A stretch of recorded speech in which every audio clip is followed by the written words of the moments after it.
Assalamu alaikum. My name's Caan and welcome to your event. Tonight we're hosting from London Marriott Hotel, Regent's Park, in aid of Nurul Islam Trust. We have an array of speakers for you tonight, the most prominent one being the entrepreneur Caan himself, who's giving his talk on Path to Success. Let's go in and find out some more.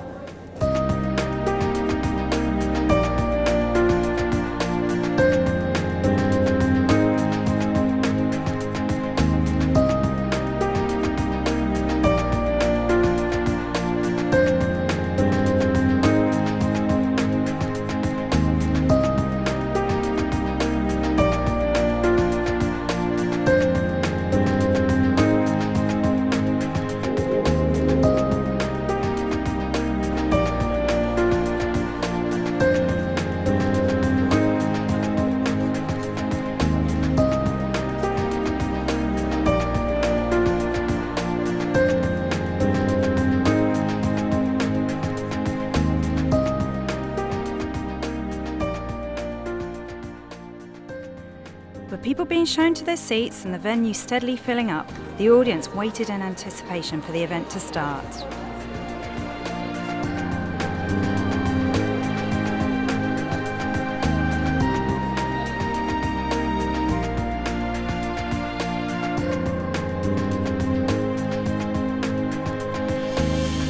My dear brothers, sisters, and respected guests, it's a great honor and a pleasure, first and foremost for myself, to have the responsibility of hosting this wonderful evening. This is the second time I have had the pleasure to be part of something for this amazing center, charity, organization called Nurul Islam.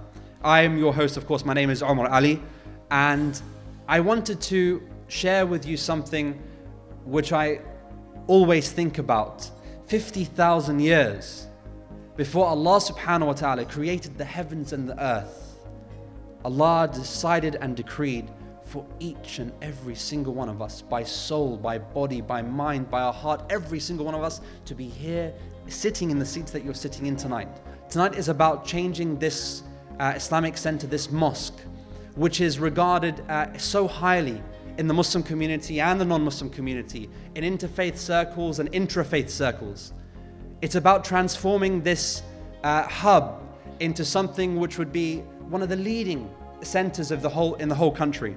And I just want to very quickly read off what tonight is about, this £8 million project, which we hope that you will support. It will have a primary school, a preschool, mother and toddlers facilities. It will have a youth and women's group, a madrasa and hifz classes, alima programs, circumcision services, marriage services, health education, funeral services, sports activities, including swimming classes, a Muslim scouts group, a bookshop, a cafe, and so many more things. The list is, I think I've just got about half of what's on the list, and it's just absolutely phenomenal to be part in some small tiny way of bringing people together to support this.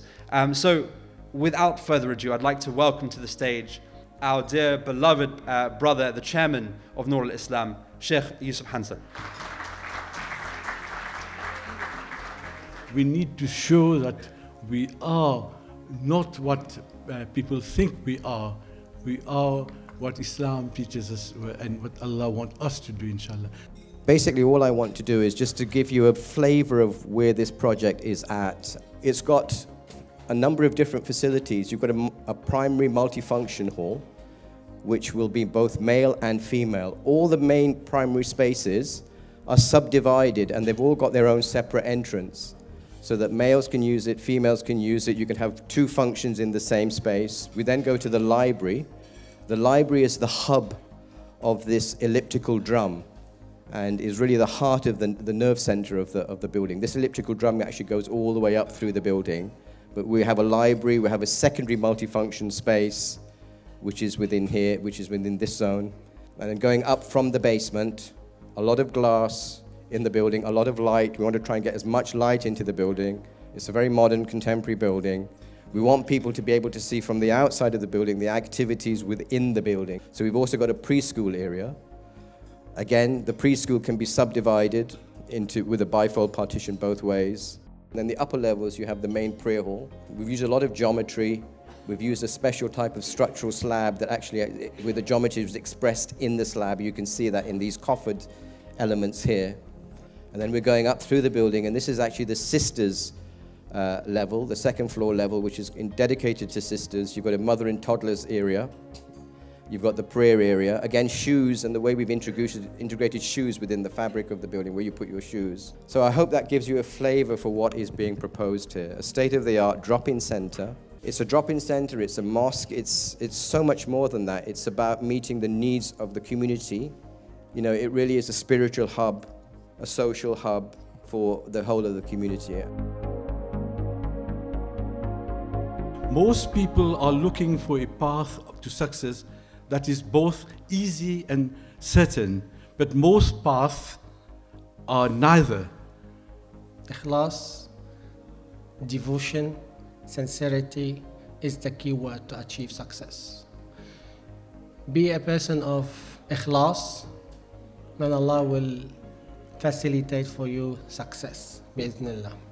I'd like now to introduce our next guest speaker, the founder and CEO of Islam Channel. And he is also someone who is behind GPU, the Global Peace and Unity events which have been happening since 2005. Is someone who I think we're all very much looking forward to hearing from, Mohamed Ali Harath. Have you ever, brothers and sisters, seen a project, a charitable project, not being completed? Have you ever seen that? Never. Today, we have not been, and we are not, being invited to a fundraising dinner.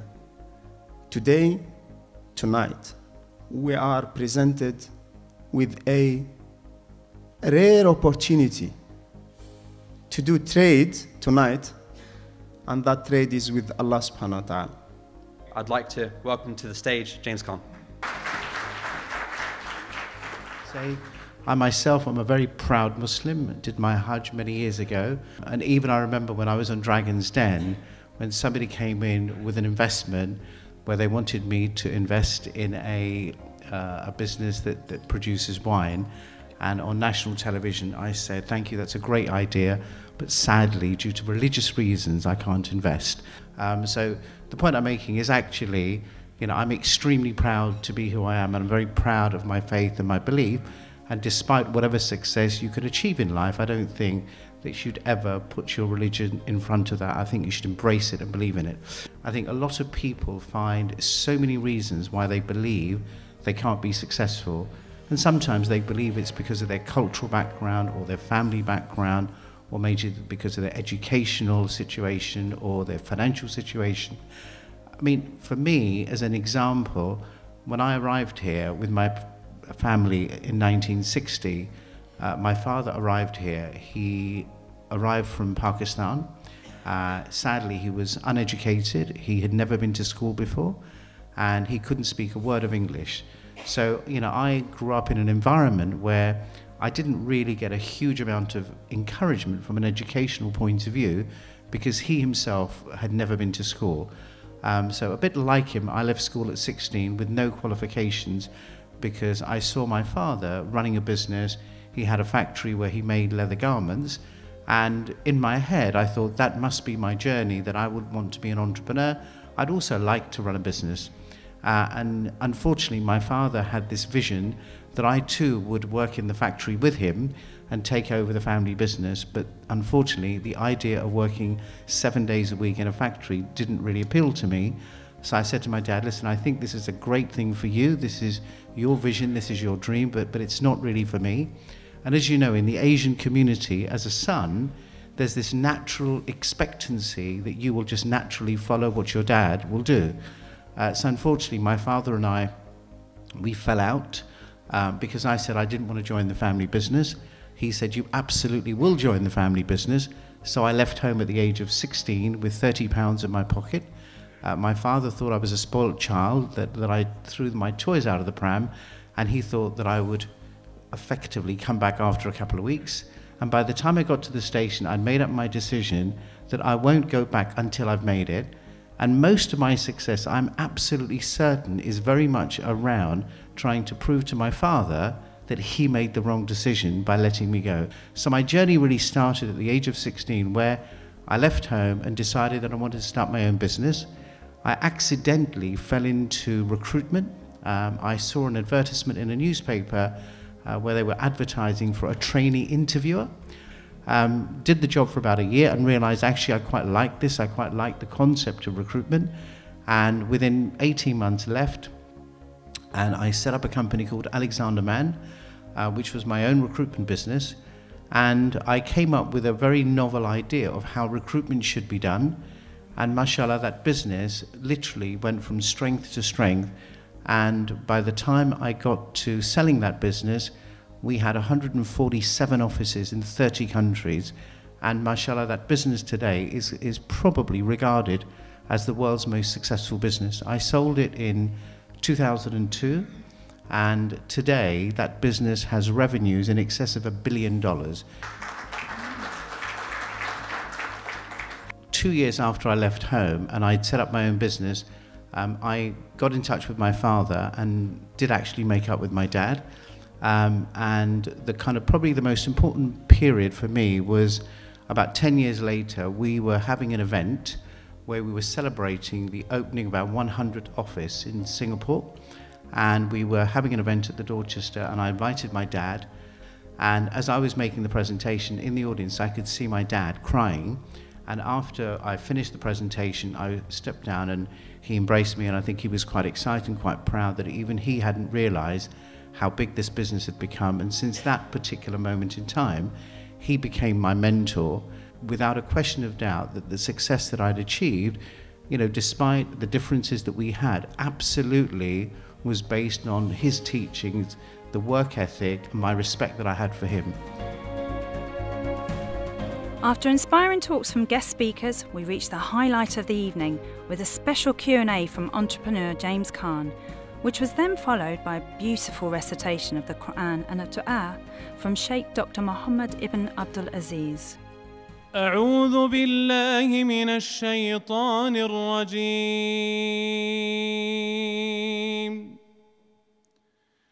ولقد خلقنا الإنسان ونعلم ما توسوس به نفسه ونحن أقرب إليه من حبل الوريد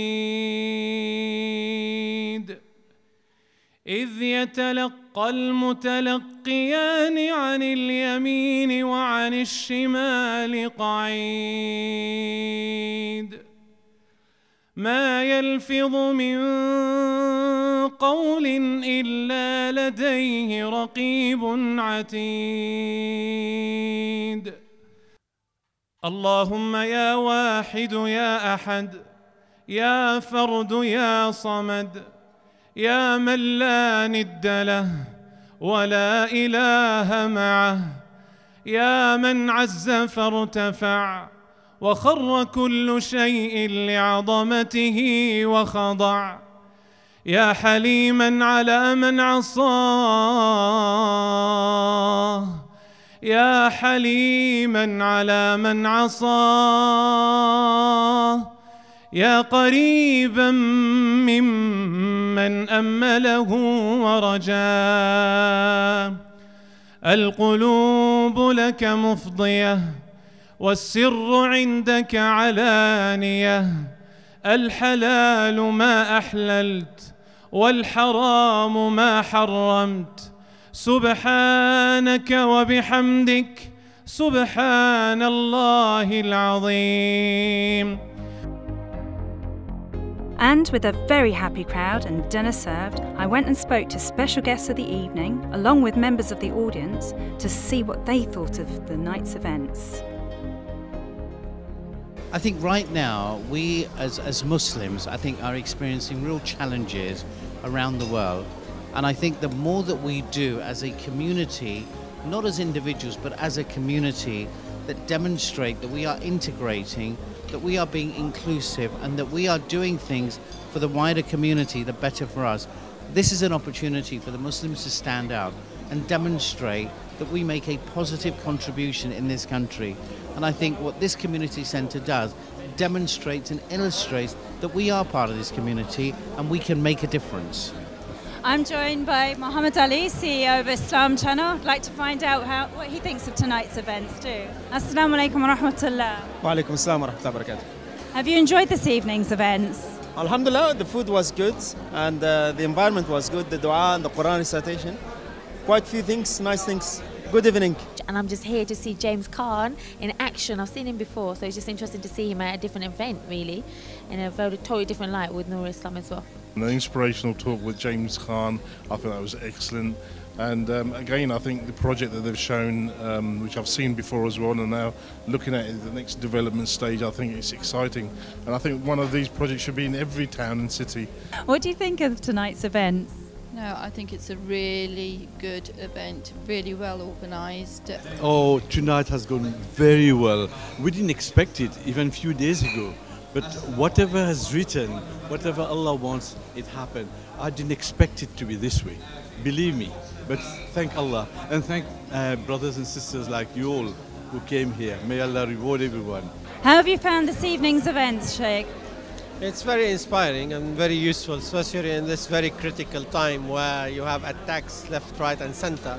So we need to do something for our community to deliver our message the way we see it and the way it's been delivered to the Prophet ﷺ, where you have the engagement of the community, you have the engagement of Muslims and non-Muslim alike. And we need as well to step up our game and be more visible in the community than before. Because if you were not to deliver, then somebody will deliver the wrong message. A set-aside room full of budding entrepreneurs took the opportunity to network.